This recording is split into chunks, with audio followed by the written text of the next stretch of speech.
Oke, Bang, berarti untuk menemukan kedamaian hati itu apa yang perlu kita lakukan untuk setiap harinya kita tuh ingat terus supaya kita berdamai hatinya gitu.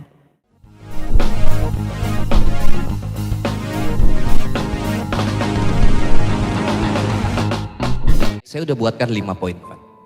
Oke. Ya, 5 poin. 5. Kamu boleh catat ya.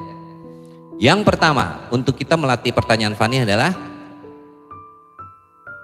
kalau setiap hari kita gelisah, setiap hari kita ruwet pikiran kita, catat apa sih yang kita gelisahkan, apa sih yang kita takutkan, apa sih yang kita khawatirin, catat. Ada orang yang khawatir soal anaknya nanti masa depannya gimana, catat. Jangan mikir dulu, catat. Jadi kamu punya buku khusus, kamu catat kegelisahan kamu. Oh, khawatirnya soal uang, catat. Kenapa? Nah, setelah dicatat ini maknanya apa? Yuk coba, misalnya anggap kamu kekhawatirannya soal apa? Anak. Misalnya apa? Ada masa depan anak gitu kan? Ya. Oke, masa depan anak misalnya, ada yang mikirin kayak gitu? Catat. Kenapa emang masa depannya? Tanya lagi sama diri kita. Kenapa masa depannya? Bisa Oke. mandiri atau enggak? Oke. Apalagi biasanya teman-teman yang ada di Bumi Inspirasi nih. Kalau yang ada di YouTube boleh juga misalnya punya kekhawatiran apa nih? Diketik. Ya, jadinya overthinking kan? Ya. Banyak mikir. Oke, katakanlah itu, khawatir masa depannya mandiri atau enggak. Saya tanya sekarang sama dirimu sendiri. Kamu mandiri gak? Dulunya mandiri enggak, Bun? Dari dulu. Oke, sekarang gini, siapa yang mengirim anakmu ke bumi ini? Kamu atau Allah? Anda misalnya kerja nih, dikirim ke kantoran sesuatu, ke cabang sesuatu. Contoh nih, Anda kerja, punya bos, terus dikirim cabang sesuatu, cabang tertentu. Kira-kira dikasih tugas gak sama bos? Iya. Dikasih fasilitas gak sama bos? Iya. Anakmu, siapa yang ngirim ke bumi ini? Allah. Allah, bener nih Allah ya. Ya. Kira-kira tadi sebagai big boss, dari big boss, Allah big bossnya. Kira-kira ngasih tugas tujuan gak buat dia selama hidupnya? Iya. Nah itu yang gak kepikir sama banyak orang tua. Kalau saya percaya anak saya ini udah dikirim sama Allah, cuman melalui kami aja, pasti ada maksudnya. Allah sudah memberikan tugas tertentu buat dia. Jangan sampai saya rusak dengan tujuan saya sendiri. Saya selalu begitu, bilang sama Allah, aku percaya ya Allah, kamu punya tugas khusus buat anakku ini. Saya punya 2. Jadi saya dari kecil saya nggak pernah nyuruh-nyuruh dia, maksa-maksa dia masuk pesantren, nginep. Gak. Karena itu berarti tujuan saya udah berubah dari tujuannya Allah. Saya tahu tugas anak saya apa. Karena saya punya pola, punya cara. Saya nggak pernah maksain. Anak bagi saya bukan titipan. Tuh mobil titipan, tuh rumah terlalu kecil kalau dibilang titipan. Banyak yang bilang oh, anak adalah titipan Allah. Jangan. Anak itu terlalu mewah hanya sekedar titipan. Anak adalah tamu agung dari Allah. Tamu agung. Maka kita agungkan anak kita. Yang ngirim ke dia ke sini adalah Allah. Yang ngasih tujuan dan tugas dia adalah Allah. Dia hanya bertamu sama kita. Tamu agung. Bahkan presiden aja kalah agung dengan tamu ini. Ketika tamu agung presiden masuk ke rumah kita, apa yang kita lakukan? Ayo. Ayo. Makanya jangan marahin anak-anakmu. Semakin dimarahin semakin stres otaknya, nggak akan berkembang. Berarti kita sudah mengkebiri tugas dan tujuan yang Allah berikan kepada diri dia. Semua anak itu hebat, termasuk diri kita hebat. Tapi kita nggak sadar.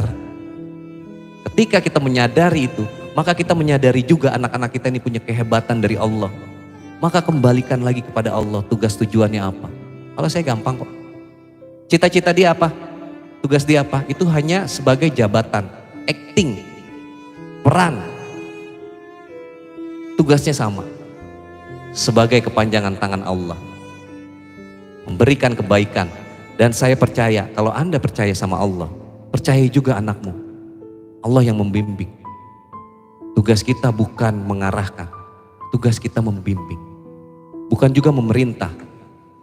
Maka ketika anak ini yang jaga adalah Allah, kira-kira mandiri gak dia? Kira-kira kalau yang jaga adalah Allah, Allahnya hidup di dalam diri dia, maka tugas kita sebagai orang tua, kenali Allah. Supaya anak kita mengenali Allah. Bukan hanya disuruh-suruh sholat tapi gak kenal sama Allahnya. Kenali dulu Allahnya, kita ajarinnya. Maka dia gak akan tersesat dalam kehidupan ini. Gak akan susah kalau Allah dia kenal. Maka tugas kita mengenali Allah.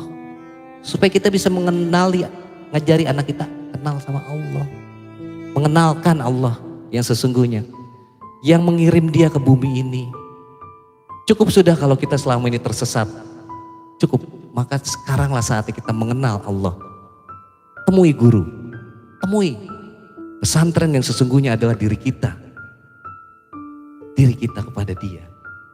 Kita berikan dia yang namanya kedamaian, ketenangan. Maka dia akan tumbuh. Otaknya anak kalau stres pan, dia akan mengkerut secara biologis. Kecerdasan itu gak muncul. Kecerdasan itu dari Tuhan, dari Allah. Jadi jangan khawatir. Ketika kamu tulis, wah gue khawatir dengan anak gue. Tanya lagi diri, kekhawatiran ini kenapa?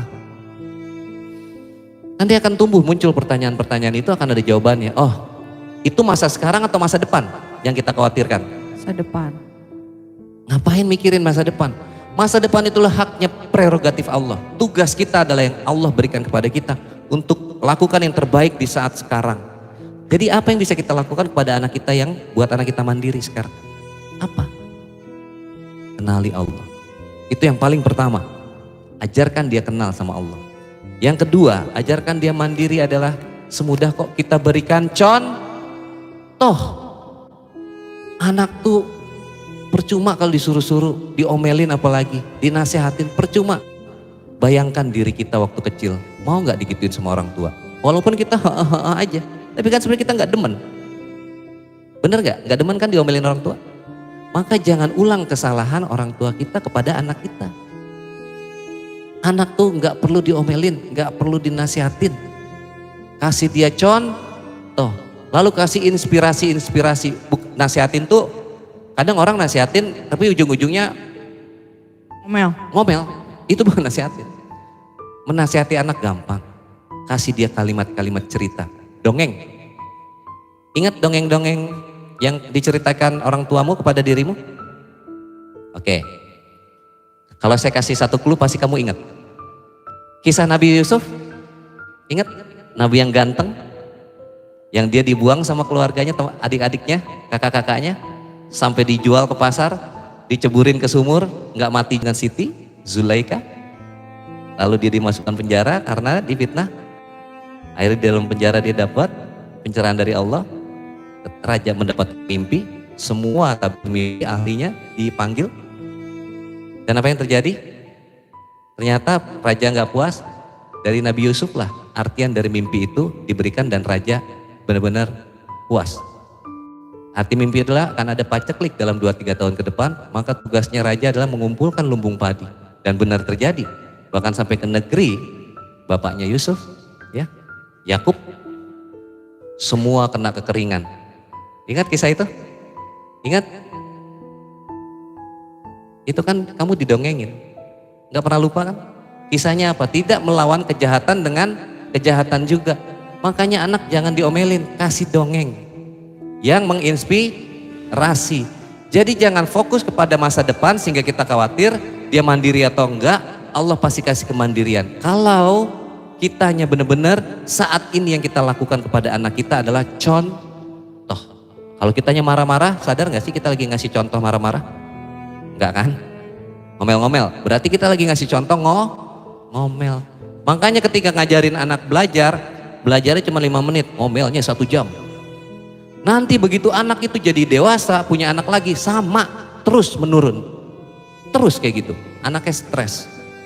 Maka tugas kita adalah menyetop, memotong rantai regenerasi ini cukup di saya, cukup di aku. Aku dan ke bawah keturunanku gak akan ada lagi. Itu yang harus kita ikrar.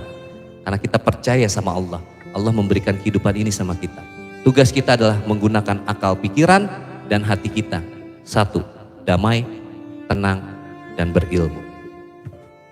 Oke, jadi yang 5 tadi yang pertama itu adalah Mengenali akar kegelisahan kita tuh apa. oh tadi ya dicatat ya. Berarti yang pertama masa depan belum tentu terjadi juga kita khawatirkan. Malah kalau kamu panggil terus masa depan yang gak baik, khawatir malah itu yang beneran kejadian gitu ya. Oke, itu yang pertama. Yang kedua Bang? Berhenti untuk kita keras sama diri, menyalahkan diri, menganggap diri kita adalah musuhnya. Berhenti dulu. Keras sama diri itu apa? Kita menyalahkan masa lalu. Musuh terbesar adalah diriku sendiri. Stop, jangan. Stop itu semua. Mulailah belajar untuk berdamai. Bahkan dengan si rasa malas pun bukan kita musuhin. Semakin dimusuhin kira-kira semakin gimana? Kamu nih dimusuhin orang, kira-kira? Makin jadi ya? Makin jadi kan? Termasuk si rasa malas jangan dimusuhin. Berdamai sama diri. Les, si malas nih. Ngomong aja. Les. Dalam psikologi namanya ego state. Kamu tuh gak sendirian. Diri kita nih banyak, 90% adalah ego state kita. Kru, kalau dalam kapal tuh kru. Kita nih kapten, ini kaptennya lagi tatap-tatapan sama saya nih kapten. Pemimpin. Kru kita itu adalah kita yang mulai dari 0 tahun sampai 1 menit yang lalu. Anda yang bisa masak, bukan Anda yang sekarang. Bayangkan waktu pertama belajar masak yang cewek. Anda yang bisa bawa mobil, ingat waktu pertama kali kamu belajar mobil, masukin gigi. Itu kan Anda yang dulu, sekarang menjadi kru. Anda gak sendirian. Pertanyaan saya, seberapa sering kamu menyapa bagian-bagian dirimu? Kalau gak tahu, mulailah sekarang sadari, kamu gak sendirian. Ada kembaranmu di sana, yang memimpin para kru-kru kamu. Kau pikir yang bisa naik motor, naik mobil itu diri kamu yang sekarang? Kan enggak. Kumpulan dari masa lalu kamu.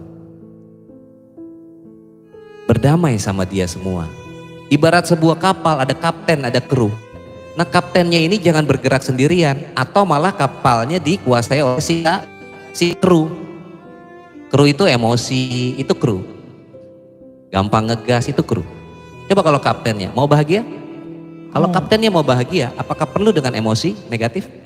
Marah-marah? Enggak kan? Yang marah-marah itu yang kebiasaan ngegas itu si kru. Karena dulunya pernah ada kejadian. Jadi mulai sekarang berdamai dengan dirimu. Kenali dirimu. Kenali. Jangan lagi anggap sebagai musuh. Bahkan si rasa malas, berdamai. Kita perlu nih untuk gak malas olahraga. Karena kita sendiri yang menciptakan kehidupan kita. Allah udah ngasih modalnya yang luar biasa, luar dalam dikasih sama Allah. Jadi jangan manja ya sama Allah ya. Jadi kita yang berusaha. Kan kita udah dikasih modal ya, tangan ya, kaki itu kan modal. Ya otak, pikiran, ya hati. Semua kan modal. Termasuk alat pembuangan kita itu kan modal. Bayangin kalau kita nggak punya alat pembuangan, nggak pipis, nggak empuk, kira-kira gimana? Allah udah ngasih semua. Tugas kita adalah mengelola tubuh kita ini. Gimana Les? Olahraga ya Les, yuk olahraga. Yuk. Itu. Ntar dia ngomong begitu. Ganti si malas namanya jadi siapa? Kebalikan dari malas apa? Jin. Gua ganti namanya jadi jin ya. Si rajin maksudnya. Jadi mulai saat itu bukan si malas lagi, si jin namanya. Jin, si rajin. Ayo Jin, kita olahraga. Nggak ada olahraganya nih. Gimana? Cari si kreatif di dalam dirimu. Kreatif. Oh iya. Ibu-ibu kita kumpulin dari Villa Mutiara. Bilang sama Tefani, bagaimana kalau diadakan olahraga bareng? Karena kalau sendiri-sendiri malas Tefani. Ya udah, si rajin gimana? Ayo kita bentuk panitia. Hari Minggu pagi kita aerobik. Di mana? Di Bumi Inspirasi. Oh iya, jam berapa? Nah tuh, cakep kan? Itu contoh si kreatif. Saya percaya kalau kamu bilang sama Tefani, tempat ini bisa kamu pakai. Nanti kamu rembukin ya. After this sambil makan kamu rembukin, bilang Tefani. Kamu bisa pakai tempat ini Minggu pagi. Ya kita mau makanan mah gampang, dari Allah semua.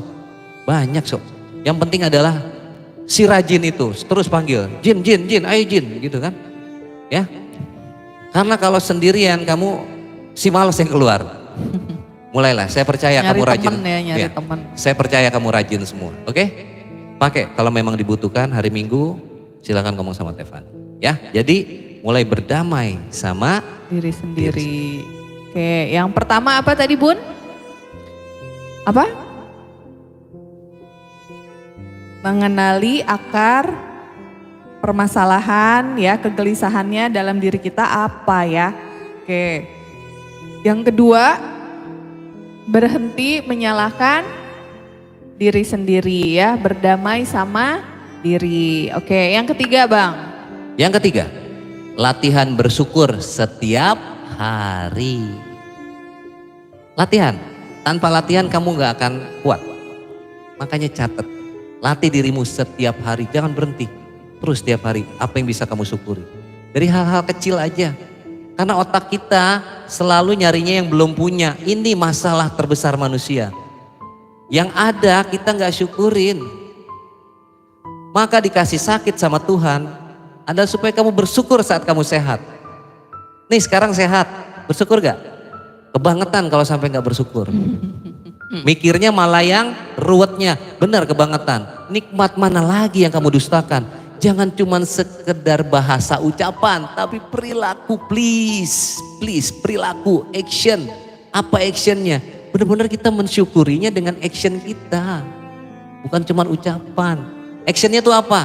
Hadir di saat ini selalu dan menikmati yang kita punya. Jangan nyari yang gak punya. Oke, latihan. Yang ketiga, latihan bersyukur setiap hari ya. Supaya syukur itu menjadi kebiasaan kita, maksudnya gitu Bun. Kenapa dilakukan setiap hari? Dan kenapa kita bilangnya latihan? Supaya bersyukurnya nanti kalau udah mahir, ya gak usah latihan lagi. Apa-apa kalau ada kondisi yang gak enak, ada kok yang bisa disyukurin gitu. Otomatis gitu keluarnya ya. Maksudnya gitu. Ya, yang keempat Bang. Membangun hubungan yang sehat dengan pikiran kita. Pikiran itu adalah tools, alat yang diberikan oleh Tuhan. Bukan diri sejatimu. Saya kasih clue-nya bukan diri sejati. Dia adalah driver. Kalau naik mobil driver. Maka bikin hubungan yang sehat dengan dia. Bayangkan kalau pikiranmu dibawa kemana-mana sama si driver. Dibawa ke jurang mau? Ya kan? Selama ini udah dibawa ke jurang. Cuman gak sadar. Jurang itu ya keruwetan. Kamu sebenarnya sebagai bosnya. Nah bikin hubungan yang sehat dengan si pikiran, si driver ini. Caranya gimana? Ya, saya kasih clue cara-cara hubungan yang sehat. Sadari kita adalah kaptennya atas pikiran kita. Kita yang mengatur pikiran. Sadari dulu. Bukan pikiran yang mengatur kita. Bukan pikiran yang mengendalikan kita. Tapi kita yang mengendalikan pikiran. Itu dulu.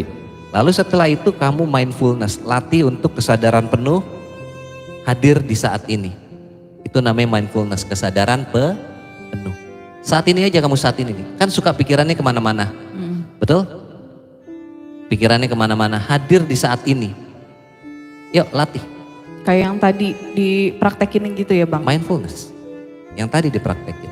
Kesadaran penuh untuk hadir di saat ini. Latih sesering mungkin. Itu adalah kita membina hubungan sama si pikiran. Ya. Yang kedua, kamu bisa atur dengan pernafasan. Sadar gak lagi nafas? Seringnya kan enggak. Maka punya jurus namanya olah nafas. Satu-satunya jembatan penghubung antara tubuh dengan pikiran kita, antara tubuh dengan spiritual kita adalah nafas. Maka kuasai ilmu nafas, ada ilmunya, bukan sekedar nafas doang, ada. Nafas itu memiliki 4 elemen, api, air, tanah, dan Angin. udara. Beda-beda, peruntukannya beda. Misalnya nafas dari mulut, orang narik nafas dari hidung keluar dari mulut. Jangan heran kalau dia emosian, kalau dia sering overthinking, cemas, karena itu adalah nafas dari mulut. Api ya? Api, tuh saya kasih clue-nya, api. Api itu gudangnya emosi. Iya. Kamu kalau ngomel pakai apa? Pakai mulut. Gak mungkin ngomelnya pakai hidung. Ngomel pasti pakai mulut. Sedih, mulut kan? Nah, nggak sadar kan? Ilmu nafas itu penting. Kuasain ilmunya. Nggak, saya nggak akan ajarkan di sini. Tapi sadari dulu, nafas itu harus kita kuasai ilmunya. Dan nafas kita udah beralih, udah apa namanya? Udah keluar dari fitrah alaminya nafas adalah pada saat kita usia di atas 5 tahun. Kalau belajar ilmu nafas sama saya kembalikan fitrahnya nafas kita kembali ke usia di bawah 5 tahun. Anak di bawah 5 tahun kenapa sih harus kita kembali ke nafas itu? Bayangkan anak-anak kecil, Van, Ya, dimarahin sama emaknya. Lama nggak dia baikan ke kamu? enggak. Bahkan udah dibaik-baikin. Berantem sama temennya, baikannya cepet gak? Iya. Emaknya mau masuk pada ribut. Anak, itulah. Ternyata setelah diteliti, itu karena pola nafas. Kalau belajar ilmu nafas, saya akan ajari kamu kembali ke pola nafas anak. Supaya apa? Supaya kita nggak gampang baper, nggak gampang emosian. Pun kita lagi kena emosi, kita cepet baliknya dengan nafas. Yuk, saya ajak kamu berpikir. Ya. Ketika kamu lahir pertama kali, diawali oleh apa? Nafas. Kalau nggak ada nafasnya koit. Ada bayi yang nggak bernafas sampai dikepruk-kepruk sama dokternya dengan tujuan baik ya, sampai dibalikin, teplak-teplak supaya apa? Nafas. Supaya nafas. Nanti di akhir jalan kita kembali kepada mandala cahayanya Allah, diakhiri oleh nafas. Awal nafas, akhir nafas. Ini kita lagi di tengah-tengah nih. Jadi sebenarnya ilmu nafas ini sangat penting buat menarik kebahagiaan, menarik kemakmuran, kekayaan dan lain-lain, kesehatan. Nafas, jangan asal doang nafas. Ada caranya nafas. Dan latih olah nafas itu setiap hari. Yang ketiga, untuk membangunnya ya. Kata-kata itu kekuatan. Tadi ya, kata-kata juga termasuk kelemahan. Makanya kamu belajar berpikir positif. Suaminya positif namanya Bang Sitip. Oh itu si empok ya. Empok sitip. Latihan empok sitip. Kata-kata yang keluarkan kita pun kata-kata yang positif. Latih itu. Oke, terakhir Bang, yang kelima. Yang kelima, untuk mencapai kedamaian, ciptakan ruang dengan spiritualitas kita. Ruang. Ruang itu artinya kamu sadar di dalam diri kita ini ada sebuah tempat, dimensi buat spiritual kita. Apa itu spiritual? Berasal dari kata spirit. Spirit itu jiwa dan ritual. Namanya spiritual. Maka kalau kita melaksanakan syariat sholat, itu namanya ritual. Kalau nggak pakai jiwa, maka pikiran kemana, rasa kemana, cipta kemana-mana. Itu bukan jiwa yang lagi sholat, cuman gerakan aja. Gerakan sholat pun harus pakai jiwa, penjiwaan. Itu namanya spirit, bahasa Inggris. Maka ciptakan ruang spiritualitas kita. Gimana caranya? Yang pertama, kalau saya menyebutnya meditasi. Meditasi itu bagian dari kita menenangkan pikiran. Doa. Kalau dalam Islam itu doa. Menenangkan tadi udah saya contohkan ya. Meditasi kita hening setiap hari. Sebelum sholat 5 waktu, ajarkan diri kita untuk hening, latih diri kita untuk hening. Sehingga pada saat Allahu Akbar, kita benar-benar menjadi keheningan dan sinkron sama Allah di sana. Ya, ciptakan ruang spiritual dalam diri kamu. Makanya jangan matanya aja. Hidupkan mata kolbu kamu. Kolbu itu di dalam. Hidupkan ruang spiritual itu di dalam kolbu. Kolbu itu tempat bernaungnya jiwa. Jiwa itu sifatnya adalah sadar. Disebut kesadaran. Maka yang kedua, kita sadar untuk setiap hari bersyukur. Tadi udah ya, terhadap hal-hal kecil. Syukurin. Oke? Yang ketiga, praktek kebaikan. Ini untuk menciptakan ruang spiritual. Praktek Kebaikan. Ayo, hari ini udah kasih orang kebaikan berapa banyak?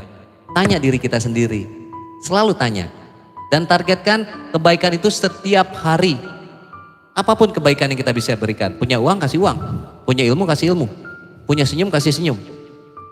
Keluar dari gang selalu saya contohin. Jangan malas yang bawa motor untuk ngerem. Ada mobil mau keluar gang, dia nggak mau berhenti. Itu bukan kebaikan. Mana tujuan hidup yang mau bermanfaat buat orang lain? Kasih kebaikan sama orang. Latih diri kita. Ya, kalau perlu targetin, sehari aku mau melakukan minimal 7 kebaikan.